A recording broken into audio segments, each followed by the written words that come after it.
السلام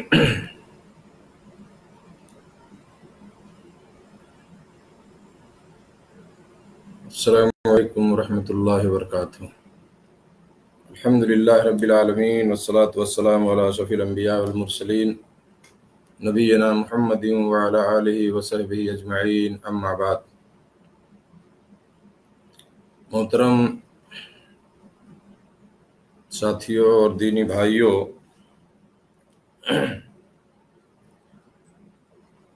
آج 12 رمضان المبارک سن 1441 ہجری 12 روزے مکمل ہو گئے الحمدللہ، اور یہ خیر و برکت کا مہینہ بہت ہی تیزی کے ساتھ گزر رہا ہے۔ اللہ تعالی ہم سب کو اس مہینے میں زیادہ سے زیادہ نیک اعمال کی توفیق عطا فرمائے، اس مہینے سے زیادہ ہم فائدہ اٹھا سکیں۔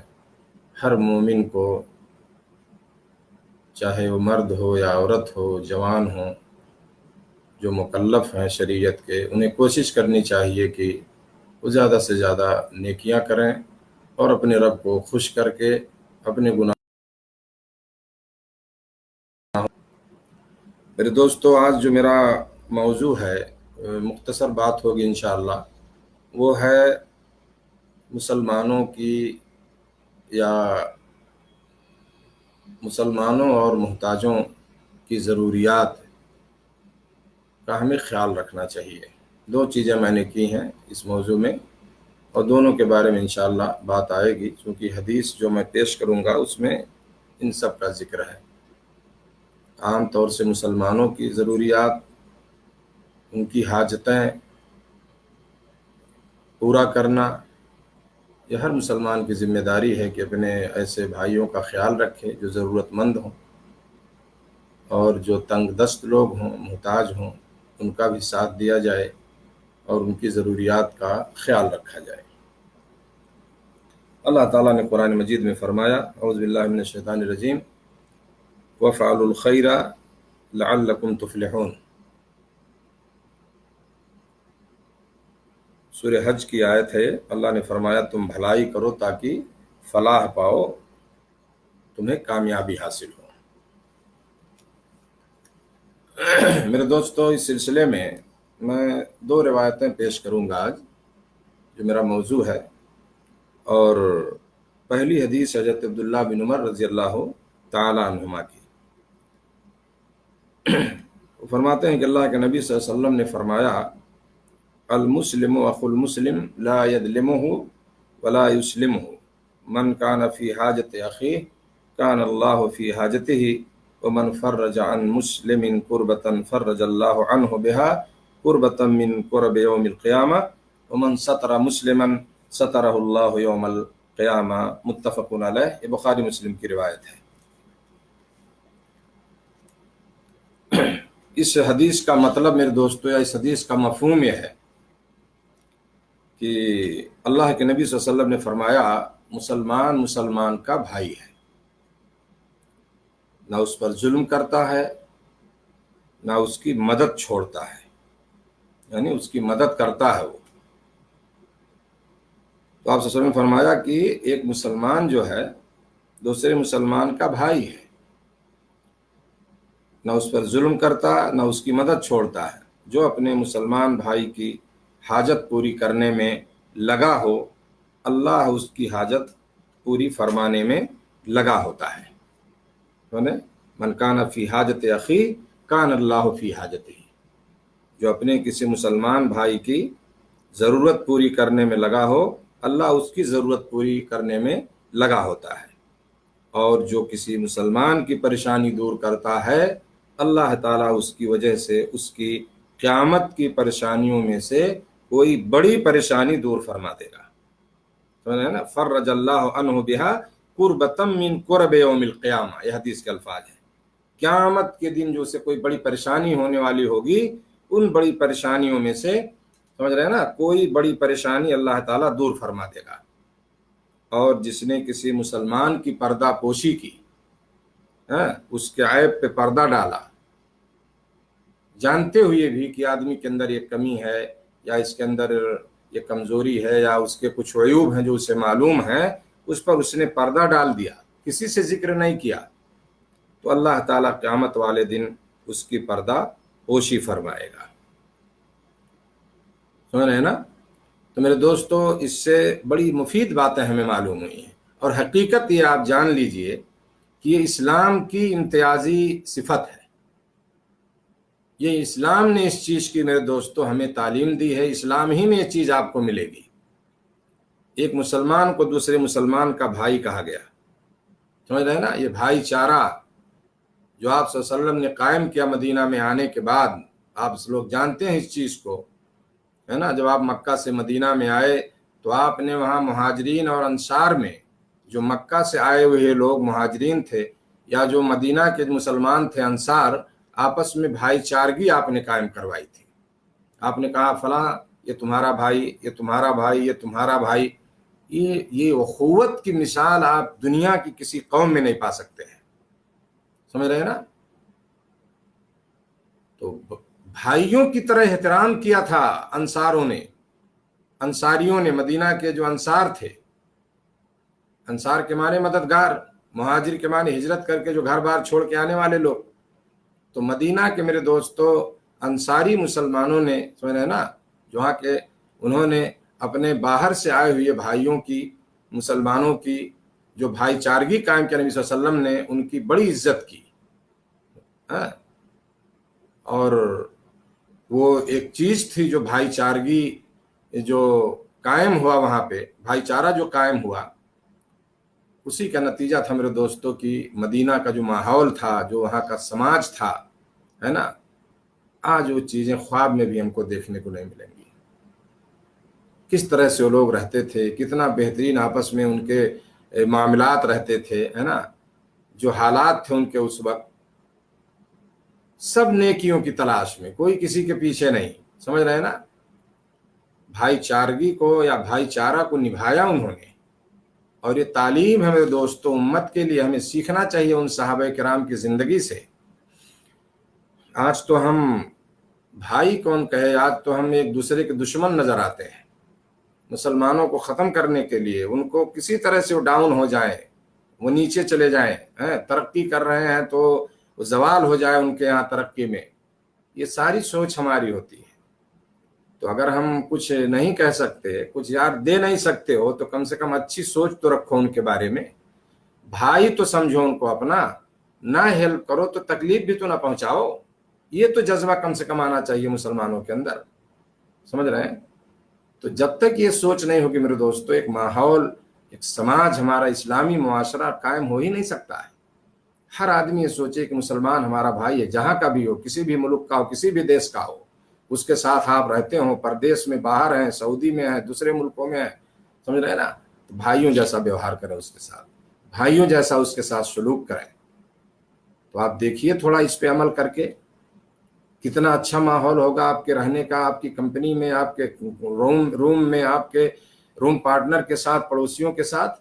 لیکن افسوس یہ ہے کہ آج یہ چیز ختم ہے، اور ہمیں ان چیزوں کو اپنی زندگی میں لانے کی ضرورت ہے۔ آج حالات دیکھیے بدل رہے ہیں بڑی تیزی کے ساتھ، دنیا کہاں جا رہی ہے، کیا ماحول ہو رہا ہے دنیا میں، آپ آج خود اندازہ لگائیں۔ کبھی کسی نے سوچا نہیں تھا کہ آج یہ حالات ایسے ہوں گے جس حالات میں ہم سانس لے رہے ہیں۔ تو میرے دوستو، یہ زندگی مختصر ہے، اور ہمیں نبی صلی اللہ علیہ وسلم کی تعلیم پہ عمل کریں۔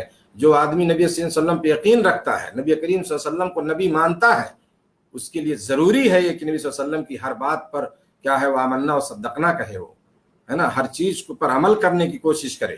یہ نہیں صرف زبان سے ہم کہہ دیں۔ میں اللہ سے توفیق مانگتا ہوں، اللہ سے دعا کرتا ہوں کہ اللہ رب العالمین صرف باتیں سنانے کی حد تک نہ محدود رہیں، اللہ مجھے سب سے پہلے اس کی توفیق دے۔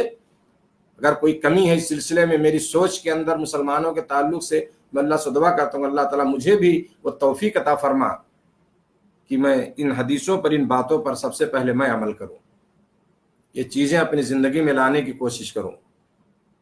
جو کمی ہے اللہ اس کو دور فرما دے۔ میرے دوستو دعا کرو، اللہ سے توفیق مانگو، اللہ تعالیٰ مدد کرے گا۔ تو میرے دوستو، اسلام میں بہت ہی ایک ایسا مذہب، ایک ایسا دین اللہ نے آپ کو دیا ہے، آپ جتنا اللہ کا شکر ادا کرو وہ کم ہی ہوگا۔ اللہ نے ایمان دیا آپ کو، محمد رسول اللہ صلی اللہ علیہ وسلم جیسا نبی اور پیغمبر آپ کو دیا، قرآن مجید جیسی مقدس کتاب آپ کو دی گئی، یہ سارے سب اللہ کا انعام ہے آپ کے ساتھ، اس کا ایک کرم ہے، اس کا رحم ہے میرے دوستو، اس کی حفاظت کرنا ہماری ذمہ داری ہے۔ دوبارہ میں عرض کر رہا تھا کہ اس حدیث میں اس بات کی ترغیب دی گئی ہے کہ بغیر کسی دنیاوی مقاصد کے، کسی مفاد کے، صرف اللہ رب العالمین کی رضا کے لیے میرے دوستو مسلمانوں کی ضروریات، ان کی حاجات کو پوری کی جائے، کوئی مقصد اس کے پیچھے ہمارا نہ ہو کہ چلو آج اس کی مدد کر دیں، کل اس سے ہم کوئی کام لے لیں گے، وہ احسان مند ہو جائے گا، نعوذ باللہ۔ یہ سوچ نہ آیا آپ کے دماغ میں۔ آپ اپنے گاؤں میں کسی کا تعاون کر رہے ہو، کوئی غریب ہے، کوئی مسلمان محتاج ہے، مسکین ہے، تو یہ سوچو نہیں کہ کل اس سے ہم کچھ کام لیں گے، کمزور ہے، چلو کل بلائیں گے تو آ کے ہمارے گھر کا کچھ کام کر دے گا، چلو اس کی ہم کچھ تعاون کر دیتے ہیں، کچھ دے دیتے ہیں، یہ سوچ نہ ہو۔ انما الاعمال بالنیات، آپ جانتے ہیں کہ اعمال کا دار و مدار نیتوں پر ہے، جیسی نیت ہوگی ویسی برکت ہوگی، ویسا اجر ملے گا آپ کو۔ تو اپنی نیتوں کو خالص بنا کے، بغیر کسی دنیاوی مقاصد، بغیر کسی مفاد کے، آپ جو ہے خالص لوجہ اللہ، اللہ کی رضا کے لیے جو ہے آپ مسلمانوں میں جو ضرورت مند ہیں ان کی ضروریات کو میرے دوستوں پوری کرنی چاہیے۔ یہ مسلمان کی ایک ذمہ داری ہے اور یہ بہت ہی فضیلت والا عمل ہے۔ اللہ تعالیٰ ایسے لوگوں کی ضرورت پوری کرتا ہے، سمجھ رہے ہیں نا۔ اللہ بھی، آپ کسی کا تعاون کر رہے ہو، کسی مسلمان کی مدد کر دیے، آپ اس کی ضرورت کا آپ نے خیال کیا، تو یہ آپ مت سوچو، جیسا کہ بتایا گیا اس حدیث میں، من کان فی حاجت اخیہ کان اللہ فی حاجتہ، اللہ تعالیٰ ایسے بندے کی ضرورت کو پوری کرتا ہے۔ اور جس کے ساتھ اللہ ہو، جس کی ضرورت اللہ پوری کرے، اسے کسی اور کی ضرورت ہے نہیں ہے۔ تو یہ سوچ ہم بنائیں کہ جب اللہ ہمارے ساتھ ہے، میں کسی کا تعاون کر دیتا ہوں، کسی مسلمان کی میں نے ضرورت پوری کر دی، اللہ نے مجھے اس لائق بنایا ہے، تو میرے ساتھ اللہ جو میری ضرورت پوری کر رہا ہے، اس سے بڑھ کر مجھے اور کچھ نہیں چاہیے۔ کسی کے ضرورت کی، کسی کے تعاون کی ضرورت نہیں ہے میرے دوستو۔ یہ زبان مبارک نبی کریم صلی اللہ علیہ وسلم کی زبان مبارک سے نکلے ہوئے میرے دوستو یہ سنہرے الفاظ ہیں، یہ وہ جملے ہیں، آپ اس کو سوچتے رہیے، غور کرتے جائیے، ایک عجیب لذت آپ کو محسوس ہوگی، سمجھ رہے ہیں نا۔ تو ہم اس پر عمل کرنے کی کوشش کریں، اور آخرت میں اللہ رب العالمین جو اسے اجر دے گا، اجر عظیم جو اس کو ملے گا، اس کا تو کچھ کہنا ہی نہیں، وہ تو الگ چیز ہے۔ دنیا میں اللہ تعالیٰ اس کی ضرورتوں کو پوری کرے گا، سمجھ رہے ہیں۔ تو میرے دوستو اسی طرح سے اس میں ایک چیز جو اخیر میں جو بات معلوم ہوئی کہ مسلمانوں کی عیوب کی پردہ پوشی کرنا۔ آج تو ہم بے پرد کرنا چاہتے ہیں لوگوں کو، ان کو ننگا کرنے کی کوشش کرتے ہیں۔ اگر کسی کے بارے میں کچھ پتہ چل جائے تو جب تک اس کو ہم 2-4 لوگوں میں بیان نہیں کر لیں گے، سکون نہیں ملتا، سمجھ رہے ہیں نا۔ چائے کی دکان پہ بیٹھ گئے، کوئی کام نہیں ہے، بیٹا سعودی کما رہا ہے، قطر میں ہے نا، اب چلو خالی دنیا بھر کی غیبت اور برائی، صبح سے شام تک وہی مشغلہ ہے لوگوں کا، مسلمانوں کا، سمجھ رہے ہیں۔ جب تک وہ بیان نہیں کر لے گا، کوئی بات سن لیا کسی کے بارے میں، تو تب تک اسے چین نہیں ہے۔ بڑے مزے لے کر کے لوگ چائے پیئیں گے اور دوسروں کی عیوب اور دوسروں کو کیا ہے ننگا کرنے کی کوشش کریں گے وہاں اس محفل میں۔ یہ مسلمان ہے؟ یہی اسلام ہے؟ نہیں ہے، یہ اسلام نہیں ہے۔ ایسے لوگوں نے اسلام کو سمجھا ہی نہیں ہے، وہ جانتے ہی نہیں کہ میں مومن ہوں، ایمان کا تقاضا کیا ہے، اسلام کا تقاضا کیا ہے۔ اگر وہ سمجھتے تو شاید ایسی باتیں وہ نہیں کرتے۔ کچھ لوگ جان بوجھ کے بھی کرتے ہیں، عمدن کرتے ہیں، کچھ کو اس کا حکم نہیں پتا، سمجھ رہے ہیں نا۔ 2 قسم کے لوگ ہیں، کچھ جان بوجھ کے بھی کرتے ہیں، کچھ ایسے جاہل ہیں جن کو معلوم نہیں ہوتی سزا کیا ہے۔ اور پڑھے لکھے اچھے لوگ بات کرتے ہیں جب، تو بڑا افسوس ہوتا ہے اس سلسلے میں، سمجھ رہے ہیں۔ پردہ ڈالو یار، کوئی ایسا نہیں ہے دنیا میں جس کے اندر کچھ عیب نہ ہو، کمی نہ ہو۔ انسان ہونے کی وجہ سے یہ ساری چیزیں رہیں گی ہمارے اندر، چاہے کم ہو یا زیادہ ہو، سمجھ رہے ہیں۔ تو اس کا مطلب یہ نہیں ہے کہ اگر ہمیں کسی مسلمان بھائی کی کوئی کمی نظر آ جائے، کوئی عیب ہم کو پتہ چل جائے، جو چیز باہر کسی تک نہیں پہنچنی چاہیے، تو اس کو ہم پہنچائیں نہیں کرنا چاہیے۔ آپ اس پہ پردہ ڈالو، واللہ اس کا اتنا بڑا فائدہ اللہ رب العالمین قیامت کے دن پوری مخلوق کے سامنے جو ہے آپ کے عیوب پر کیا ہے، آپ کی پردہ پوشی فرمائے گا۔ وہ پوری کائنات موجود ہوگی، سمجھ گئے, وہاں اللہ پردہ ڈال دے گا. دوسری روایت ہمارے دوستو ابو ہریرہ رضی اللہ تعالیٰ عنہ کی, فرماتے ہیں اللہ کے نبی صلی اللہ علیہ وسلم نے فرمایا من نفس عن مؤمن کربۃ من کرب الدنیا نفس اللہ عنہ کربۃ من کرب یوم القیامہ ومن یسر علی موسر یسر اللہ علیہ فی الدنیا والآخرہ ومن ستر مسلما سترہ اللہ فی الدنیا والآخرہ واللہ فی عون العبد ما کان العبد فی عون اخیہ ومن سلک طریقا یلتمس فیہ علما سہل اللہ لہ طریقا الی الجنہ وما اجتمع قوم فی بیت من بیوت اللہ تعالی یتلون کتاب اللہ ویتدارسونہ بینہم الا نزلت علیہم السکینہ وغشیتہم الرحمہ وحفتہم الملائکہ وذکرہم اللہ فی من عندہ ومن بطأ بہ عملہ لم یسرع بہ نسبہ. مسلم شریف کی روایت ہے. اس حدیث کا مفہوم ہے میرے دوستو, اللہ کے نبی صلی اللہ علیہ وسلم نے فرمایا جس نے کسی مومن سے دنیا کی تکلیفوں میں سے کوئی تکلیف دور کی, اللہ تعالیٰ اس کی قیامت کی تکلیفوں میں سے کوئی بڑی تکلیف دور فرما دے گا. اور جس نے کسی تنگ دست, سمجھ رہے نا, تنگ دست بدحال آدمی پر آسانی کی, جو تنگ دست ہے, مالی اعتبار سے بیچارہ پریشان ہے, سمجھ رہے ہیں نا, اس پر آسانی کی, اللہ تعالیٰ اس پر دنیا و آخرت میں آسانی فرمائے گا. یہاں میں تھوڑی دیر کے لیے رکتا ہوں. تنگ دست میرے دوستو, تنگ دست سے مراد جو ہے آپ کیا سمجھتے ہیں؟ اس سے مراد ایک ایسا غریب آدمی, تنگ دست سے مراد ایک ایسا غریب آدمی جس کی آمدنی نہایت قلیل ہو اور بال بچے یا زیر کفالت افراد تعداد میں زیادہ ہوں, آمدنی سے اس کے اخراجات پورے نہ ہوتے ہوں, کم آمدنی ہو اس کی, بچے زیادہ ہیں, فیملی زیادہ ہے, جو اس کے کفالت میں لوگ ہیں وہ زیادہ ہیں, اس کی ضرورت نہیں پوری ہوتی. ایسے لوگوں کی میرے دوستو کیا ہے, عزت سے, بالکل باعزت طریقے سے جو ہے ان کی مدد کرنی چاہیے, ان کے علاج معالجہ اور دیگر ضروریات کا کیا ہے انتظام کرنا چاہیے. سمجھنا, یہی چیز کیا ہے ان کے لیے آسانی کرنا, جو حدیث میں بتایا گیا یہی ان کے لیے آسانی کرنا ہے. اگر اس نے مجبور ہو کے کسی سے قرض لیا ہو تو جب تک وہ قرض ادا کرنے کے قابل نہ ہو اسے مہلت دیا جائے کہ بھائی ٹھیک ہے بعد میں تم دے دینا, بعد میں دے دینا. یا سب سے بہتر چیز اگر آپ کر سکتے ہیں ایسا, اگر آپ نے کسی کو قرض دیا, محتاج آدمی ہے بیچارہ, تو آپ کیا کریں, اس کے قرض کو معاف کر دیں. سمجھ گئے نا, اللہ تعالیٰ نے اسی کو فرمایا قرآن میں, وَإِن كَانَ ذُو عُسْرَةٍ فَنَظِرَةٌ إِلَىٰ مَيْسَرَةٍ وَأَن تَصَدَّقُوا خَيْرٌ لَكُمْ إِن كُنتُمْ تَعْلَمُونَ. اگر وہ یعنی قرض لینے والا تنگ دست ہے تو اسے آسانی تک مہلت دے دو, اور اگر تم قرض معاف ہی کر دو تو تمہارے لیے بہتر ہے اگر تم جانتے ہو. سمجھ رہے ہیں نا. تو یہ چیز میرے دوستو, یہ چیز ہمیں بتائی گئی کہ ایک تنگ دست آدمی جس کی آمدنی کم ہے, جس کے بچے زیادہ ہیں, اس کی کفالت میں رہنے والے لوگ زیادہ ہیں, اور اس کی آمدنی سے اس کے اخراجات پورے نہیں ہوتے ہیں, ایسے آدمی کی مدد کرنا ضروری ہے. ہر مسلمان کی ذمہ داری ہے کہ اس کے معاشرے میں, اس کے سماج میں اگر ایسے لوگ ہیں تو ان کی جو ہے مدد کی جائے, ان کا تعاون کیا جائے. سمجھ رہے ہیں نا, ان کے کھانے پینے کا انتظام کیا جائے, علاج معالجے کا انتظام کیا جائے. اللہ نے جو آپ کو مال دیا ہے, آپ اس لائق ہیں کہ آپ کسی کا تعاون کر سکیں, تو آپ اس کو میرے دوستو, اس کو آپ غنیمت جانو. اللہ کے نبی صلی اللہ علیہ وسلم نے فرمایا کہ 5 چیزوں سے پہلے غنیمت جانو. اس میں ایک چیز یہ بھی ہے کہ اپنی مالداری کو محتاجگی سے پہلے, کل ایسا نہ ہو کہ یہ مال جو آج ہمارے پاس ہے کل نہ رہے, میں فقیر ہو جاؤں تو پچھتانا نہ پڑے. سمجھ رہے ہیں نا, یہ اللہ کے نبی صلی اللہ علیہ وسلم کی تعلیمات میرے دوستو غور کرنے کی ضرورت ہے, سمجھنے کی ضرورت ہے.